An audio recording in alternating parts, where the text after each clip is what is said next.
the citizens of Hill.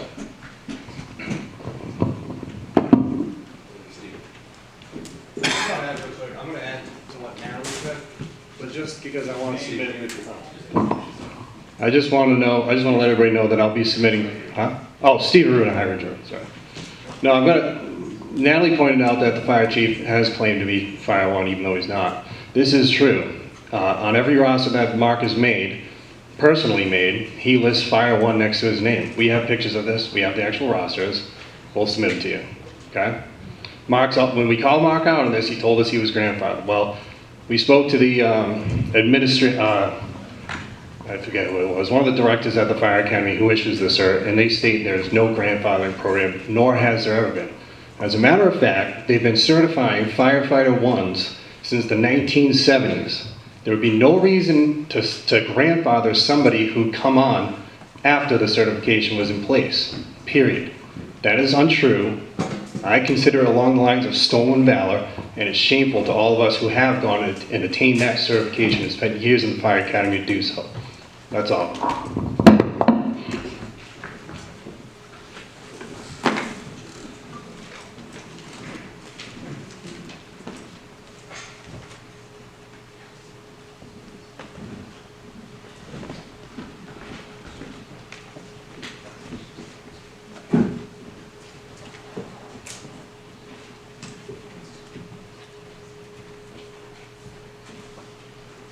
I'm not going to need that because I can do it loud enough. But good evening. My name is James Bain, Courier Road. I am a new resident of Hill. I grew up in Alexandria, New Hampshire, went to school, joined the Army, left. Now we come back for the summertime. My questions are to the board, what are the expectations of service for the residents?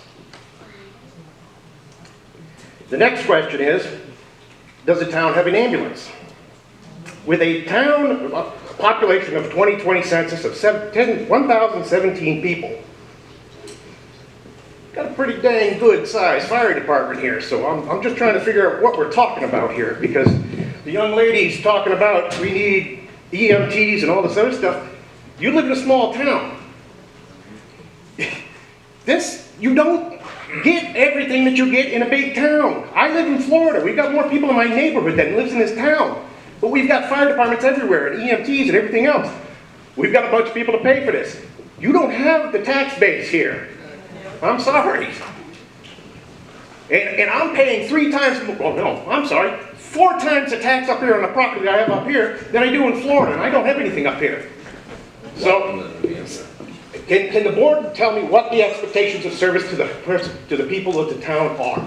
Are they guaranteed to have an EMT with XYZ certification show up at their house, or do they have to rely on themselves?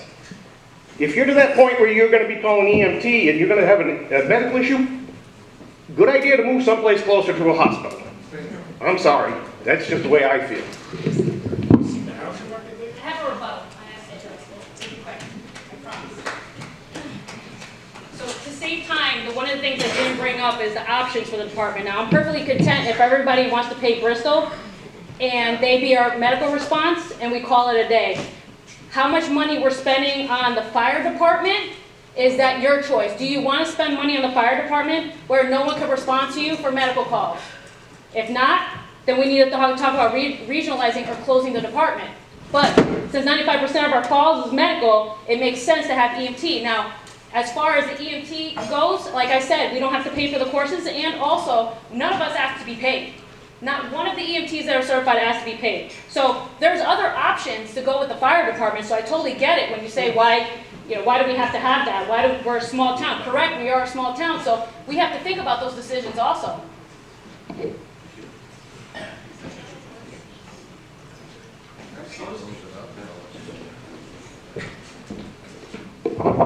Steve Aruna, High Ridge Road again, still living there.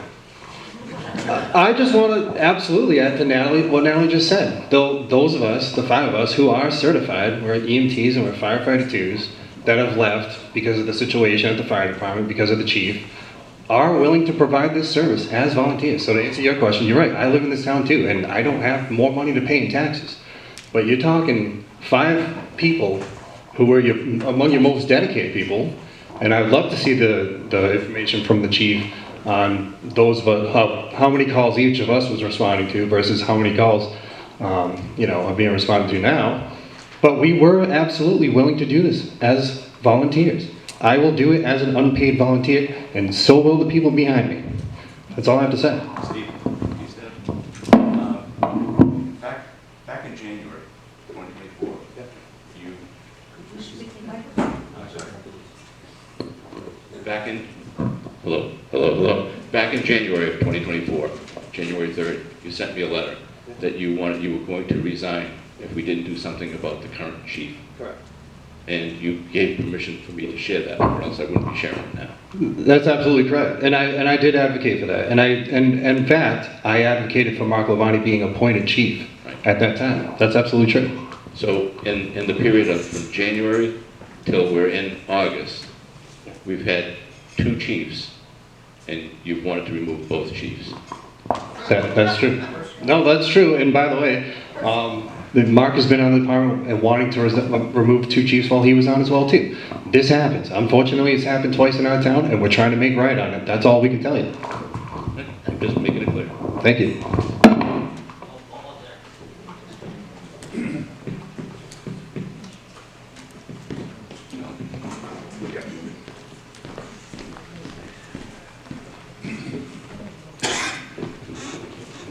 Charlie Estes, 650 Murray Hill Road. I would put this in the form of a question, but I already know the answer, so that's kind of irrelevant. The reason that I asked for this public hearing tonight, 2 weeks ago, 3 weeks ago at the selectmen's meeting, I specifically asked for this because I wanted the people of this town the opportunity to have involvement in the qualifications process for hiring our chief. Now, back there, just outside the door, Joe, Chief Guerrero.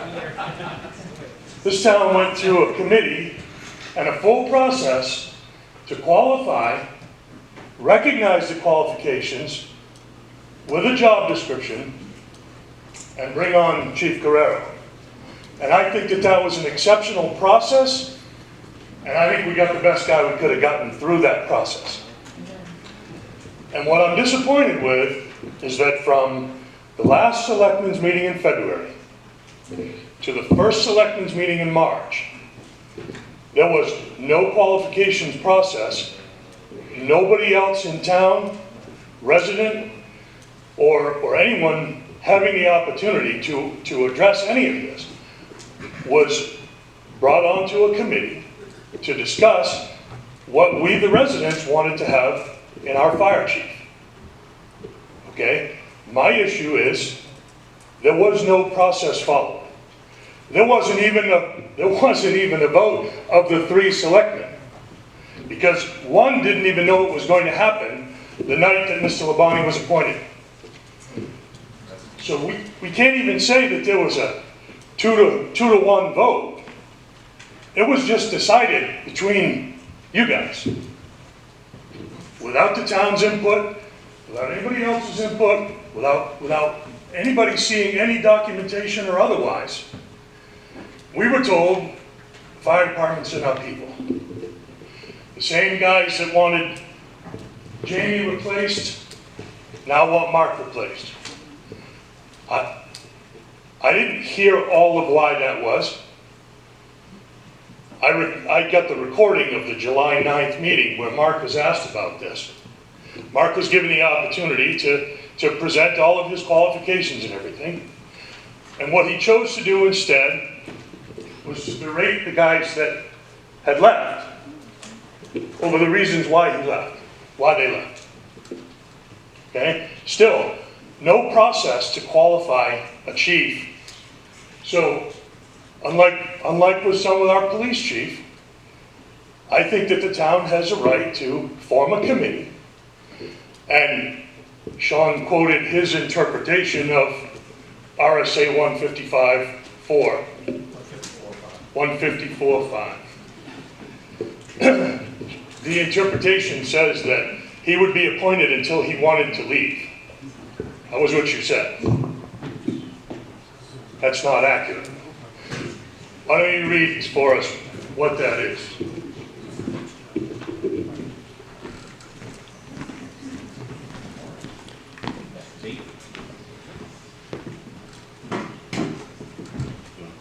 I actually, I wanted, Nathan, could you approach?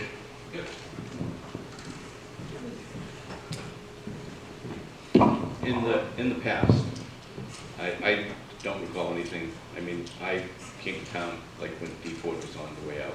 Yep, How were, it's on. how were, Oh, sure, yeah, sorry. me? Yeah, so how was, how have the chiefs been selected in the past? Honestly, with the last two chiefs, when Chief Moulton was getting appointed, the town tried to do some research. The selectmen at the time, I believe, you guys tried to do some research that they were trying to find out what was the process in the past. And the only thing they could really find, and I know Bill, you've got a lot of information on that because you've been on this department 40 years, 46, sorry. So the best that we could find was that it was, oh man, I didn't even read that yet. That it was to be brought up by the membership. The membership would kind of pick who that they would want. The membership of the fire department. Right, and then they would submit a recommendation to the selectmen, and then the selectmen would have the final say of yay or nay. But again, we never had any written qualifications, there was nothing in writing, that it was basically, we would submit and pick who we wanted to. And at the time, Jamie was serving as lieutenant on the department, and he offered to step up and pick up as chief. And then when the whole thing happened with Chief Labonte and Chief Moulton, I was asked to quickly get a poll from the membership. This happened very quickly. I was actually at work, and the firefighter Sullivan can attest to that.